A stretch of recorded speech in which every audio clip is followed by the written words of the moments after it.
Le plus grand défi à offrir des services en français dans une communauté comme Thunder Bay où les francophones sont minoritaires, c'est le manque de professionnels de la santé qui parlent français. On a eu des professionnels qui étaient bilingues, malheureusement. À Thunder Bay, les gens bougent beaucoup, donc il y a très peu de gens qui restent ici pendant longtemps pour la continuité du service. C'est très important pour les francophones de recevoir des services en français pour plusieurs raisons. C'est très important pour établir une relation de confiance avec le professionnel de la santé qui va influencer le résultat des traitements. En plus, quand on est malade, on est vulnérable. Parfois, on pense plus dans notre langue maternelle. C'est très difficile de faire la traduction quand on est vraiment vulnérable. Et en utilisant une traduction, on peut perdre des éléments très essentiels qui peuvent influencer le traitement. Le patient sera plus capable de participer dans le plan de traitement et d'intervention aussi. Donc je pense que c'est très très important d'avoir le service en français.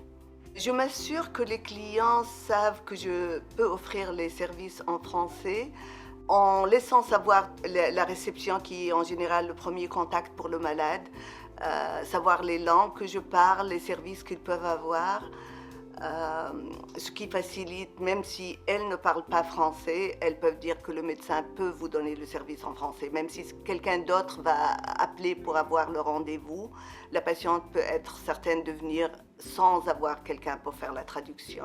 Moi, personnellement, quand je vois un nom français, j'offre à la personne de parler français. Ou parfois j'ai comme un label que j'ai eu du collège de médecins de famille qui dit je parle français, donc ça peut ouvrir la porte pour les gens de parler français. J'ai beaucoup d'affichage bilingue dans mes salles d'examen. Je garde toujours des pamphlets en français avec moi. Ça fait 2 ans que je suis impliquée avec les sessions d'aptitude clinique pour les étudiants en 2e année de médecine. Et j'étais impressionnée par même les anglophones qui sont francophiles, qui participent.